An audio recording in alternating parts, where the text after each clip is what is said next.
بسم اللہ الرحمن الرحیم نحمده ونصلی علی رسولہ الکریم اما بعد فاعوذ باللہ من الشیطان الرجیم بسم اللہ الرحمن الرحیم ذالک الکتاب لا ریب فیہ صدق اللہ العلی العلیم وصدق رسولہ النبی الکریم مولا صلی وسلم دائما ابدا علی حبیبک خیر خلق کلہم۔ احباب، آپ جانتے ہیں کہ ہر اتوار کو اللہ کی دی ہوئی توفیق سے ہم یہاں پر تقریباً 20 منٹ کا درس کرتے ہیں، اور آج ہم نے کوشش کی ہے کہ 2 عنوانات، ایک حضرت علی المرتضیٰ کی شان پر بات ہو جائے اور ایک شان قرآن پر بات ہو جائے، کیونکہ کل آپ کا یوم شہادت تھا اور ہر صحابی شان والا ہے، وہ صدیق اکبر ہوں، عمر فاروق ہوں، عثمان غنی ہوں، حیدر کرار ہوں، بلکہ ہم اہل محبت کے قریب وہ ہر شے جس کی نسبت نبی پاک علیہ السلام کے ساتھ ہو جاتی ہے، ہم اس کا احترام کرنا شروع کر دیتے ہیں۔ یہ ہمارے ایمان کا تقاضا ہے۔ اشارہ کر رہا ہوں، نبی پاک علیہ السلام جب منبر پر پہلی مرتبہ جلوہ گر ہوئے تو وہ اس نے حنانہ جو کھجور کا خشک تنا تھا، جس کے ساتھ آپ ٹیک لگا کر واز فرمایا کرتے تھے، خطاب فرمایا کرتے تھے، اس نے ہجر رسول میں رونا شروع کر دیا۔ اس قدر رویا تھا، وہ تنا کھجور کا تھا بھی خشک، نہ سبزہ تھا، نہ جڑ تھی، نہ پتے تھے، نہ ٹہنیاں تھی۔ صحابہ کہتے ایسے چیخے مار کے رویا کہ نبی پاک علیہ السلام منبر سے اترے، میرے آقا علیہ السلام نے اس کو سینے سے لگایا، ایسے چپ کے جیسے بچہ ماں کے سینے لگ کے خاموش ہو جاتا ہے۔ میں نے کہا آقا علیہ السلام، مانا کہ عیسیٰ علیہ السلام نے مردوں کو زندہ کیا ہے، لیکن ان مردوں کو زندہ کیا ہے جن میں رب کریم تو نے روح کو پیدا فرمایا تھا۔ میرے نبی کو تو نے وہ کمال عطا فرمایا ہے کہ جن میں روحیں نہیں تھیں ان کو بھی نبی نے حیات عطا کر دی، انہیں بھی نبی نے زندگی عطا کر دی۔ تو جن کی پشتے مبارک سے بے جان تنے میں جان آ جائے، رونے کی عقل آ جائے، شعور آ جائے، علم آ جائے، پتہ چلے یہ امام الانبیاء ہیں، مجھ سے دور ہو گئے، رونا میرا عشق کا تقاضا ہے، تو پھر صدیق اکبر کی عظمت کا اندازہ کون لگائے گا؟ عمر کے مقام کا اندازہ کون لگائے گا؟ عثمان و علی کے مراتب کا اندازہ کون لگائے گا، جو ہر وقت نگاہ مصطفیٰ کے سامنے ہے؟ تو بہرحال حضرت علی کا ایک بڑا پیارا قول ہے، میں نے قرآن مجید کی بڑی معروف آیت پڑھی ہے جو بالکل ابتدا میں، ذالک الکتاب لا ریب فیہ، اللہ فرماتا ہے یہ وہ کتاب ہے جو ہر قسم کے شک اور شبہ سے پاک ہے۔ اندازہ لگائیے، یعنی اللہ نے ہمیں جو بھی شے عطا فرمائی وہ شان والی عطا فرمائی، یہ ہماری خوش نصیبی ہے۔ میں تو کہتا ہوں اس بات پہ بھی ہمیں نفل پڑھنے سے شکرانے کی کہ خدا ملا تو وحدہ لا شریک ملا۔ انبیاء میں سے اللہ نے ہمیں نبی عطا فرمائے تو نبیوں کے امام عطا فرمائے، رسول عطا فرمائے رسولوں کے سردار عطا فرمائے، اور کتاب عطا فرمائی۔ تورات کو ہم مانتے ہیں، انجیل کو مانتے ہیں، زبور کو مانتے ہیں، صحیفوں کو مانتے ہیں، پر مولا تیرا شکر ہے جب ہماری باری آئی تو نے ہمارے مقدر میں قرآن لکھ دیا ہے۔ اس پہ جتنا بھی اللہ کا شکر ادا کیا جائے کم ہے۔ تو حضرت علی المرتضیٰ کرم اللہ الکریم کی سیرت بہت وسیع ہے، جس پر نبی پاک کی نگاہ کرم ہو جائے اسے اللہ محدود شان عطا فرما دیتا ہے۔ آپ کا قول ہے بڑا پیارا، توجہ کیجیے، بڑی قیمتی بات ہے۔ آپ فرماتے ہیں یہدک فی اثنان محب مفرط و مبغض مفرط، فرمایا 2 گروہ میری وجہ سے ہلاک ہو جائیں گے۔ حیرت کی بات ہے، حالانکہ حب ولی جو ہوتی ہے یہ جنت کی دلیل ہے۔ پرانے بزرگ خواجہ عطار فرماتے ہیں حب درویشاں کلید جنت است، دشمن عیشاں سزائے لعنت است۔ کہتے اے بندہ مومن، اگر تیرے دل میں ولیوں کا پیار آ جائے، ولیوں میں صحابہ بھی شامل ہیں، اہل بیت بھی شامل ہیں، انبیاء علیہ السلام بھی شامل ہیں، ان کی محبت آ جائے تو سمجھ تیرے ہاتھ میں اللہ نے جنت کی چابی عطا کر دی۔ حب درویشاں کلید جنت است، دشمن عیشاں سزائے لعنت است، کہا اگر کوئی ان سے دشمنی کرتا ہے اللہ اسے سزا بھی دے گا، اس پہ لعنت بھی بھیجے گا۔ تو حضرت علی پاک فرماتے ہیں یہلک فی اثنان، میری وجہ سے 2 گروہ مارے جائیں گے، 2 گروہ ہلاک ہوں گے۔ پہلا محب مفرط، دوسرا و مبغض مفرط۔ فرمایا پہلا وہ ہے جو میرے ساتھ محبت کا دم تو بھرتا ہے۔ صاحب سبس ناول رحمہ اللہ نے شرح میں لکھا کہ وہ کون سا گروہ ہے جو علی سے پیار تو کرتا ہے پر ہلاک ہو جائے گا۔ فرمایا وہ جو صدیق اکبر کی شان میں گستاخیاں کرتا ہے، جو عمر پاک کی شان میں گستاخیاں کرتا ہے، جو عثمان پاک کی شان میں تبرہ کرتا ہے، سیدہ عائشہ صدیقہ کی شان میں گستاخیاں کرتا ہے۔ فرماتے ہیں علی پاک نے بہت پہلے اپنی نگاہ ولایت سے دیکھ لیا تھا ایسے لوگ پیدا ہوں گے جو علی علی تو کریں گے، صدیق کا انکار کریں گے، عمر کا انکار کریں گے، عثمان کا انکار کریں گے، میں ان کا انکار کر دوں گا۔ کہ تمہیں اگر میرے نبی کے یار پسند نہیں تو تم مجھے پسند نہیں۔ دوسرا فرمایا وہ گروہ وہ مبغض مفرط جو میرے ساتھ بغض رکھے گا، وہ کون سا؟ وہ خارجی، جو حضرت علی کو بعض اوقات اس قدر وہ لوگ بغض علی میں مبتلا ہوئے کہ آپ کو خلیفہ چہارم ماننے سے انکار کر دیا، اور بعض آج بھی کہتے ہیں یا علی نہ کہہ لینا شرک ہو جائے گا۔ اور یہ تو سارے ولیوں کا وظیفہ رہا۔ ایک ورد ہے ناد علی، ناد علی علی عجائب، یہ ہر ولی کا وظیفہ رہا، یعنی ہر ولی کو یہ پتہ ہے کہ ولایت کی مہر بارگاہ علی سے لگتی ہے، اور اس نے اپنے تعلق کو علی پاک سے جوڑ کر رکھا۔ تو اس لیے ہم وہ خوش نصیب ہیں اہل سنت و جماعت، نہ تو ہم ایسے محب ہیں جو اصحاب ثلاثہ کی شان میں گستاخیاں کریں، نہ ہم ایسے بغض رکھنے والے ہیں جو علی کو سمجھے کچھ نہ۔ ہمیں اپنے مقدر پر رشک کرنا چاہیے، کیونکہ حدیث پاک کا مفہوم ہے۔ صحابہ کہتے ہیں، ابو سعید خدری کہتے ہیں، ہم نبی علیہ السلام کے دور میں جب کسی کے ایمان کو پرکھتے تھے، اور یہ ایمان صحابہ کا ایمان اندازہ لگائیں، جب کسی کے ایمان کو پرکھنا چاہتے تھے ذکر علی چھیڑ دیتے تھے۔ اگر ذکر علی چھیڑ کے اس کو سکون ملتا، راحت ملتی، چہرہ پھولوں کی طرح کھل اٹھتا، تو پتہ چلتا سینے میں نور ایمان موجود ہے۔ اگر ذکر علی سننے کے بعد اس کے ماتھے پہ تیور آتے، چہرہ بے رونق ہو جاتا، تو ہم سمجھ جاتے کہ اس کے دل میں منافقت موجود ہے۔ کیونکہ حدیث میں میرے آقا علیہ السلام فرماتے ہیں ذکر علی عبادت، فرمایا علی وہ شان کا مالک ہے کہ اس کا ذکر بھی کرو گے تو اللہ عبادت میں شمار کر دے گا۔ یہ ان کی شان ہے، یہ ان کے مقامات ہیں۔ اور ایک حدیث میں فرمایا انا دار الحکمت و علی بابوہا، میں حکمت کا شہر ہوں، علی اس کا دروازہ ہے۔ جوڑ کے رکھا۔ اور آپ کی سیرت طیبہ، اللہ اکبر، ایک ایک گوشہ۔ شب معراج کا تذکرہ کر لیتے ہیں۔ شب معراج ہے، نبی مکرم علیہ السلام رب قدوس کی بارگاہ میں حاضر ہیں۔ جبریل آئے آقا علیہ السلام کی بارگاہ میں، کہا یا رسول اللہ صلی اللہ علیہ وسلم یہ ملک الموت ہیں۔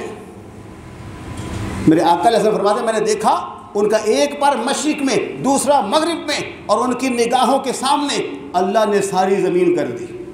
ہے فرشتہ ملک الموت اسرائیل علیہ السلام، جن کی ڈیوٹی ہے جان نکالنے پر، اور آپ کو پتہ ہے وہ اپنی ڈیوٹی پوری کرتے، نہ گورا چھوڑتے ہیں، نہ کالا، نہ عربی، نہ اجمی، نہ بڑا نہ چھوٹا، نہ امیر نہ غریب، نہ سخی نہ گدا، جس کی جب باری آئے وہ لینے آ جاتے ہیں، اور پھر جب لینے آئے تو لے کے ہی جاتے ہیں، کہ ان کی کیونکہ ڈیوٹی اللہ نے لگا رکھی ہے۔ اور میں نے کہا فرشتوں میں سے ایک فرشتہ اتنی طاقت رکھتا ہے کہ اس کا ایک پر مشرق میں ہو، دوسرا مغرب میں ہو، اللہ اسے پوری کائنات کا علم عطا کر دے کہ اس کو پتہ ہوگا تو وہ جان نکالیں گے، جب پتہ ہی نہیں تو جان کیسے نکالیں گے۔ اور میں نے کہا فرشتہ ہو کے اتنے علم کا حامل ہو سکتا ہے تو وہ انبیاء کا امام، وہ رسولوں کا سردار، وہ حبیب رب کائنات جو وجہ تخلیق کائنات بھی ہے، محور کائنات بھی ہے، مرکز کائنات بھی ہے، بلکہ اللہ کہتا ہے میں چھپا ہوا خزانہ تھا۔ میں نے جب اپنے رب ہونے کا اظہار کیا تو کیا کیا؟ لولا کا لما ظہرت ربوبیہ، میں اے محبوب اگر آپ کو پیدا کرنا مقصود نہ ہوتا ہم اپنے رب ہونے کا اظہار نہ کرتے۔ عاشقوں نے کہا اس بات کو یاد رکھو، اگر ہمیں خدا بھی ملا ہے تو صدقہ مصطفیٰ میں ملا ہے۔ میں نے حدیث قدسی پیش کی ہے۔ تو برادران مکرم، ملک الموت سے جب آقا علیہ السلام کی گفتگو ہوئی تو فوراً کہنے لگا آپ کے چچا زاد علی کا کیا حال ہے؟ ہائے ہائے ہائے، توجہ ہے جی، عرشوں پہ علی کے تذکرے ہیں۔ کہا کس نے؟ ملک الموت نے۔ نبی علیہ السلام کہا تو آپ کے چچا زاد علی کا کیا حال ہے؟ نبی علیہ السلام فرماتے تم علی کو جانتے ہو؟ کہا جی بالکل جانتے ہو۔ فرمایا وہ کیسے؟ کہ علی تو فرش پہ ہے، عرش پہ تو میرے سوا آیا ہی کوئی نہیں ہے۔ تو وہاں جو بات ملک الموت نے عرض کی بڑی قابل غور ہے۔ کہا آقا اس بات سے علی کا مجھے پتا ہے، میرے اللہ نے میری ڈیوٹی لگا رکھی ہے، کیا کہ میں انسانوں کی جانیں نکالوں، روح کو قبض کروں۔ میرے اللہ نے وحدہ لا شریک نے، رب الارباب نے، مالک الملک نے، خالق کل نے، مالک کل نے مجھے یہ بھی فرمایا تھا کہ ہر جان کو تو نکالے گا، پر دو جانیں میں اپنی مشیت سے قبض کروں گا۔ ایک آقا آپ کی جان، آپ انبیاء کے امام ہیں، ایک علی کی جان جو اولیاء کا امام ہے، ان کی جان میں قبض نہیں کروں گا۔ مشیت ایزدی اپنی شان سے جیسے چاہے گی ان کی جان کو قبض فرمائے گی۔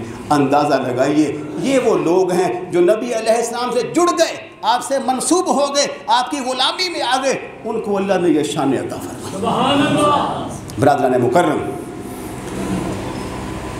آپ کی جب رخصتی ہوئی نبی پاک علیہ السلام نے پانی منگوایا، گھونٹ بھرا، اپنے دہن مبارک سے اسی پانی میں کلی کر کے پانی علی پہ چھڑکا، چھڑک کر اللہ کے آگے دعا کی، یا اللہ، رخصتی کے بعد کی بات، پہلے یہ عمل سیدہ پاک پر فرمایا، پھر کہا یا اللہ اللہم بارک علیہما، اللہم بارک فیہما، اللہم بارک علیہما، یا اللہ ان دونوں میں برکت پیدا کر دے، یا اللہ ان دونوں کے اوپر برکت نازل کر دے، اللہم بارک فی نسلہما، یا اللہ ان کی نسل میں برکت پیدا فرما دے۔ یعنی ان کو دعا آقا علیہ السلام نے عطا فرمائی۔ اور آج آپ دیکھیں کربلا کا میدان لگا ہوا تھا، یزید و شمر نے بڑی کوشش کی تھی کہ معاذ اللہ ثم آل رسول کو مٹا دیا جائے، لیکن وہ خبیث ایسا مٹا ہے کہ آج جو یزید سے پیار کرنے کا دم بھرتے ہیں وہ بھی یہ نہیں کہتے کہ بیٹے کا نام یزید رکھ لوں۔ اور میں نے کہا ہم خوش نصیب ہیں، ہم فخر سے کہتے ہیں ہمارا بیٹا غلام حسن بھی ہے، غلام حسین بھی ہے۔ ہماری ہر مسجد میں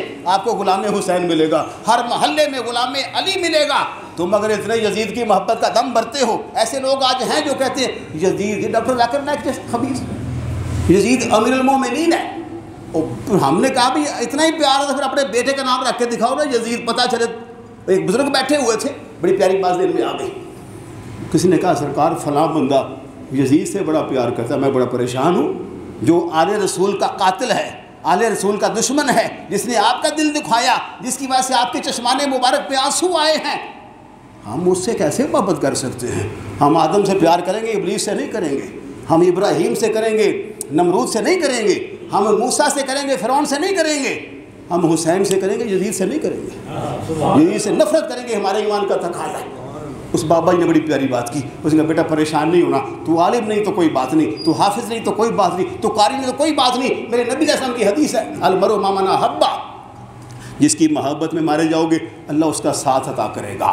فرمایا تم اسے اعلانیہ کہہ دو کہ ہمیں حسین مبارک، تمہیں یزید مبارک، تم میرے سامنے بیٹھ کے دعا کر دے، یا اللہ میں کہتا ہوں مولا مجھے دنیا میں بھی حسین کا ساتھ عطا کر دے، معاشر میں بھی حسین کا ساتھ عطا کر دے۔ تو بھی یہ دعا کر کہ تجھے اللہ دنیا میں بھی یزید کا ساتھ عطا کر دے، معاشر میں بھی یزید کا ساتھ عطا کر دے۔ اور اللہ کے ولی کہنے لگے معاشر میں نکھیڑا ہو جائے گا کہ جھنڈا کس کے ہاتھ میں ہے، علی کے بیٹے کا مقام کیا ہے اور یزید کی حالت کیا ہے۔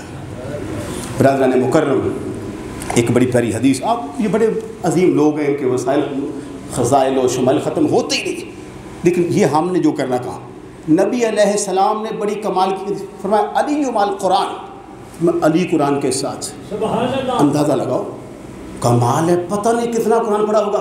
علامہ جامی رحمہ اللہ جن کے بارے میں حالات میں آتا ہے کہ نعت لکھ کر جیب میں ڈال کے لے کے جا رہے تھے، نبی علیہ السلام نے بادشاہ وقت کو بار بار فرمایا کہ جامی کو میری قبر پہ آنے سے روکو روکو روکو، اگر یہ میری قبر پہ آیا اس نے نعت پڑھ دی تو اس کے عشق کا تقاضا ہے مجھے قبر سے باہر آنا پڑ جائے گا، اور اگر میں قبر سے باہر آ گیا تو قیامت آ جائے گی۔ ابھی مشیت خداوندی یہ نہیں ہے، ابھی 14 صدیاں گزریں گی، اس کے بعد قیامت آئے گی۔ اور میں نے کہا علامہ جامی صدیوں بعد پیدا ہونے والا، اس نے بڑے عشق رسول کا پیکر ہے، تجھے عشق صدیق کی سمجھ نہیں آئی، تجھے عشق عمر کی سمجھ نہیں آئی، تجھے عشق عثمان کی سمجھ نہیں آئی، تجھے ازواج مطہرات کے مقام کی سمجھ نہیں آئی، تو آج بھی عائشہ کی شان میں گستاخیاں کرتا ہے، تیری دنیا بھی برباد ہے، تیری قبر بھی برباد ہے، تیرا حشر بھی برباد ہے۔ اور یاد رکھ اگر تو نے توبہ نہ کی، اپنے دل میں سے کینے کو نہ نکالا تو تو ہمیشہ ہمیشہ کے لیے دوزخ کا ایندھن بن جائے گا۔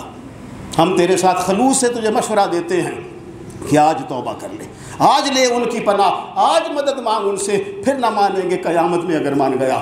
علامہ جامی کہتے ہیں شواہد النبوہ میں لکھا کہ جناب علی کو اللہ نے یہ مقام اور کرامت عطا فرمائی تھی، جب بھی سواری پہ سوار ہوتے ایک قدم رکھتے دوسری جانب قدم رکھتے تھے، پورا قرآن پڑھ جایا کرتے تھے۔ یہ میرے علی کی شان ہے اور یہ آپ کی کرامت ہے۔ اور میں نے کہا یہ تو صدیوں بعد بابا فرید کا پیر خواجہ بختیار کاکی رحمہ اللہ مدرسہ میں بھیجا، کہا بیٹا پڑھو الحمدللہ، کہا استاد جی میری بھی ذرا سنیں گے، فرمایا بیٹا کیا کہتے ہو، کہا میں 15 سپاروں کا حافظ ہوں، کہا ابھی تو چھوٹا سا ہے، مدرسے تو گیا ہی نہیں، تو کیسے حفظ کیے، کہا میری اماں جان 15 سپاروں کی حافظہ تھی، جب میں شکم مادر میں تھا، ماں کے پیٹ میں تھا، میری ماں قرآن کی تلاوت کرتی تھی، میں پیٹ میں تلاوت کو سنا کرتا تھا، مجھے اللہ قدوس شکم مادر کے اندر 15 سپارے یاد کروا دیے تھے۔ اور میں نے کہا اگر بابا فرید کا پیر پیدا ہونے سے پہلے 15 سپارے یاد کر سکتا ہے تو پھر علی کے بارے تیرا کیا خیال ہے؟ تو توجہ، نبی علیہ السلام فرماتے ہیں علی مع القرآن، علی قرآن کے ساتھ ہے، بہت بڑی بات ہے، زبان مصطفیٰ سے کسی کو سن، بلکہ پھر فرمایا علی مع القرآن والقرآن مع علی، علی قرآن کے ساتھ ہے، قرآن علی کے ساتھ۔ ڈبل مہر لگائی، نہ علی قرآن سے بچھڑتا ہے نہ قرآن علی سے جدا ہوتا ہے۔